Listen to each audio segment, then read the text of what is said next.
ناظرین اکرام، آج کی نشست میں ہم دو موضوعات پر بات کریں گے اور آپ سے میری گزارش ہے کہ ذرا انتہائی چوکس ہو کر پورے دھیان سے سنیے گا کہ آپ کے ملک میں ہو کیا رہا ہے۔ ہمارا پہلا موضوع ہوگا کے پی کے میں منعقدہ سینٹ انتخابات۔ یہ گمسم گھنٹالہ ہے کیا اور یہ ہوا کیا ہے؟ اس نشست میں آپ پر یہ واضح کرنے کی کوشش کروں گا۔ اور ہمارا دوسرا موضوع اسی سے ملتا جلتا ہے، وہ ہے اسلام آباد ہائی کورٹ کے جسٹس اعجاز اسحاق خان کی پاکستان کے نظام عدل و انصاف پر چارج شیٹ۔ آئیے پہلے ہم دیکھیں کہ یہ انتخابات تھے کیا، اس میں ہوا کیا ہے۔ ایک طرف عمران خان، جس نے تمام باطل قوتوں کو کچوکے دے کر اپنے خلاف بیک وقت کھڑا کر لیا، ساری کی ساری کرپٹ اشرافیہ کو بوکھلا کے رکھ دیا،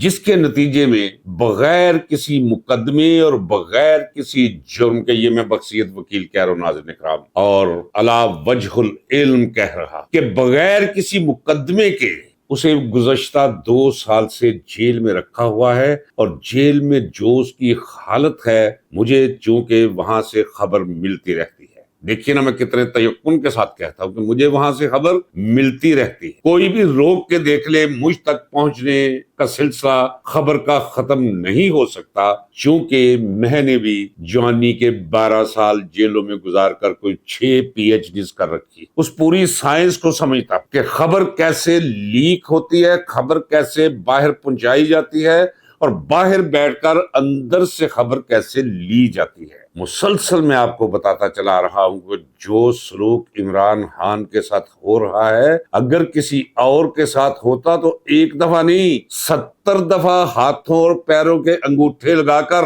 اپنی جان چھڑوا لیتا۔ لیکن یہاں ہوا کیا ہے کہ اس نے اپنے مادی جسم کو ایک کونے میں رکھ چھوڑا ہے، اور روحانی اور نظریاتی جسم کے ساتھ وہ یہ ساری اذیتیں برداشت کر رہا ہے، اور اس کا توکل اللہ تبارک و تعالیٰ کی ذات پر اتنا پختہ ہو چکا ہے کہ جسے حق الیقین کہتے ہیں، عین الیقین کا اگلا مرحلہ حق الیقین، کہ اس دنیا میں کوئی بھی کسی کو ضرر نہیں پہنچا سکتا اگر اللہ کسی کو تکلیف اور ضرر نہ پہنچانا چاہے۔ اسے یقین ہے کہ بعض ضرر اور تکالیف ایسی ہوتی ہیں، قرآن کریم پڑھ لیا ہے اس نے، لوگ کہتے ہیں ترجمے کے ساتھ، اس نے کوئی 2 3 4 تفاسیر پڑھ لی ہے مستند ترین، وہ قرآن کے اس فلسفے سے پوری طرح آگاہ ہے کہ کچھ مصیبتیں ایسی ہوتی ہیں کہ اللہ تبارک و تعالیٰ فرماتے ہیں کہ ان مصیبتوں کے اندر، ان اذیتوں کے اندر ہم نے انسان تمہارے لیے بہت سی راحتیں رکھی ہوتی ہیں، بہت سے فائدے جمع کر رکھے ہوتے ہیں، اور انسان تو کفورہ ہے، جلد باز ہے، تو کروٹ جب مصیبت میں ہوتا ہے تو یہ کہتا ہے کہ یا خدا یہ کس مصیبت میں مجھے گرفتار کر لیا، حالانکہ اسی مصیبت کے اندر آپ کے لیے عظمتیں اور راحتیں میں نے رکھی ہوتی ہیں۔ وہ اس قرآنی فلسفی کو اچھی طرح سمجھ چکا ہے اور اپنے موقف پر قائم ہے۔ اب ایک طرف عمران خان ہے اور دوسری طرف باہر وہ قیادت ہے جو اس کی جماعت، جسے اس نے اپنے خون سے سینچا ہے، پی ٹی آئی، اس کی قیادت جیل سے باہر۔ میں کہتا چلا رہا ہوں کہ ایک تو نا تجربہ کار ہے، سیاست کی سائنس سے نابلد ہے، اور ان میں سے اکثر لوگ وہ ہیں جو جیل جانے سے کتراتے ہیں، اور انہوں نے اپنا ایک تعلق قائم رکھا ہوا ہے خفیہ ایجنسیوں کے ساتھ، اور خفیہ ایجنسیاں انہیں اس طرح کھلاتی ہیں، کھیل کھلاتی ہے جس طرح باپ اپنے ڈگمگا کر چلتے پھرتے دوڑتے بچوں کو دوڑنا سکھاتا ہے، کھیلنا سکھاتا ہے۔ اور یہ لوگ سمجھتے ہیں کہ یہ عمران خان کے لیے خفیہ ایجنسیوں سے مل کر ہو سکتا ہے کوئی راہ نکال لے اور عمران خان اور قوم کی نظر میں یہ عزت پا جائے۔ میں کہتا چلا رہا ہوں کہ علی امین گنڈاپور عقل کا موٹا ہے، لیکن یہ پچھلے 1.5 ماہ سے جو کچھ وہ کر رہا ہے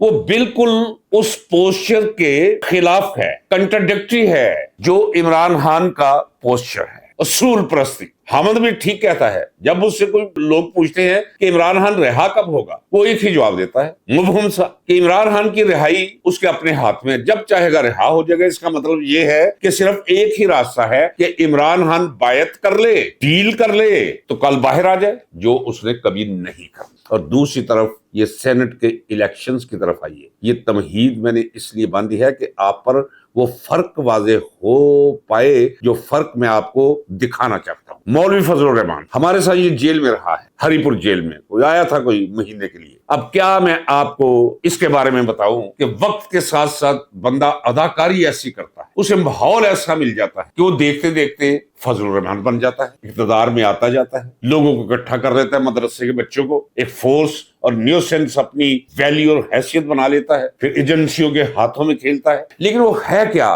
اندر سے انتہائی گنجلک کینہ پرور. اس کے بس میں ہو تو عمران خان کو خواب میں ہر لمحے اور لحظے مارے اور پھر جگائے اور پھر مارے. اس کے ساتھ اتحاد کر لیا ہے گنڈاپور نے, اسی گنڈاپور نے جو رقیق حملے کیا کرتا تھا فضل الرحمان پر. اور فضل الرحمان کی بھی انا دیکھ لیجئے کہ وہ سینٹ کی 2 نشستوں کے لیے وہ گنڈاپور کے ساتھ بیٹھا ہوا ہے اور مسکراہٹوں کا تبادلہ ہو رہا ہے آپس. زرداری لیگ, نون لیگ, ان کی قیادت کے پی کے کی, ان کے ساتھ گنڈاپور بیٹھ گیا ہے اور بیٹھ کر طے کیا کیا ہے کہ جناب ہم الیکشن کوئی نہیں کرواتے, ہماری 7 سیٹیں بنتی ہیں, گن کر دکھا دی نا 7, تو ٹوٹل 11 سیٹیں ہیں, ہم 1 سیٹ اپنی بھی آپ کو دیتے ہیں, 1 سیٹ اپنی بھی آپ کو دیتے ہیں. لہذا 6 سیٹیں 6 نشستیں مل چکی ہیں پی ٹی آئی کو یعنی گنڈاپور, اور 5 نشستیں چلی گئی ہیں عمران خان کے بدترین مخالفین کو, جو کہ اگر گنڈاپور ان کی معاونت نہ کرتا, ان کے ساتھ دوستی نہ نبھاتا تو انہیں 4 نشستیں ملتی اور ادھر 6 کی بجائے 7 نشستیں ہو. انتخابات اوور ہو گئے, رزلٹ سامنے آ گیا. لیکن میں نے بخشیت ایک وکیل کے کل کے ولاگ میں کہا تھا, آئین کہتا ہے کہ اگر آئین کے تقاضے پورے نہ کیے جائیں اور کوئی اس مقام پر آ جائے جس مقام پر آنے کے لیے آئینی تقاضے پورا کرنا, قانونی تقاضے پورا کرنا ضروری تھا, تو وہ اس نشست اور اس مقام پہ اگر آ بھی جائے تو وہ غیر قانونی ہوگا. سینٹ کے انتخابات کو ہم 2 پہلوؤں سے دیکھ. پہلا پہلو ہے اس کا سیاسی پہلو, جس پر میں اس وقت آپ سے کلام کر رہا. یہ جو کچھ بھی تماشا کیا ہے, میں یہ ماننے کے لیے تیار نہیں ہوں کہ یہ وہ فہرست ہے جو فہرست عمران خان نے اوکے کی. میں یہ ماننے کے لیے تیار. مرزا آفریدی جو کہ جنرل نشست پر کامیاب ہو کر سامنے آ گیا, ایک ایسا شخص جس کے پاس اور کوئی پہلو نہیں اور کوئی صفت نہیں کہ وہ سینٹ کا ٹکٹ لے جاتا, صرف دولت. مرزا آفریدی کے سینیٹر بن جانے سے پی ٹی آئی کے ووٹوں کے ساتھ ایک میسج گیا ہے 10 سے لے کر 11 کروڑ نوجوانوں تک جو عمران خان کو اپنا راہبر, رہنما اور مرشد مانتے ہیں, دل و جان سے محبت کرتے ہیں. پی ٹی آئی پر جو حال گزر رہا ہے وہ دل گرفتہ رہتے ہیں. انہیں ایک پیغام دیا گیا ہے, وہ یہ کہ پی ٹی آئی کے اندر غریب اور مڈل کلاس لوگوں خون دینا, جان دینا, سڑکوں پہ محنت کرنا, جلسے سجانا, جلوسوں کا حصہ بننا اور جیل اور قید و بند کی صحبتیں برداشت کرنا, ان کی کوئی حیثیت نہیں. حیثیت صرف ہے تو پیسے کی. آپ نے لوٹ مار کر کے یا بے ایمانی کر کے یا دھوکہ اور فراڈ کر کے اربوں خربوں کمائے ہوں تو جائیں یشی کریں. جب پارٹی مصیبت میں آ جائے تو آپ ہاتھ کھڑا کر کے کہہ دیں ہمارا کوئی تعلق نہیں بھائی اس پارٹی کے ساتھ. جس طرح پطرس نے جب عدالت لگی تو یسوع مسیح علیہ الصلوۃ والسلام سے بریت کا اظہار کر دیا. اس نے کہا میں تو جانتا بھی نہیں یہ کون ہے مسیح, میرا کوئی تعلق نہیں ہے اس سے. لا تعلقی کا اعلان کر دو, عیش کرو, موج کرو, پھرو, کھاؤ پیو, خفیہ ایجنسیوں سے تعلق رکھو, عمران خان کے مخالفین کے ساتھ اٹھو بیٹھو, دنیا بھر کی سیاحت کرو, اور جب پھر وقت آ جائے انتخابات کا تو آ جاؤ پیسے کے بلبوتے پر. جو قیادت ہے اسے ہاتھ میں لے لو, کسی کو 5 دو, کسی کو 7 دو, کسی کو 10 کروڑ دو, کسی کو لینڈ کروزر دو, کسی کو کوئی مرسیڈیز دو, ٹھیک ہے پیسہ خرچ کرو اور مرزا آفریدی کی طرح سینیٹر بن جاؤ. یہ ایک میسج گیا ہے جو نہیں جانا چاہیے. اور آپ کو علم ہے کہ گنڈاپور اور پی ڈی ایم 2 کی جو اپوزیشن ہے کے پی کے میں, ان کے درمیان بندر بانٹ ہو چکی تھی کہ جناب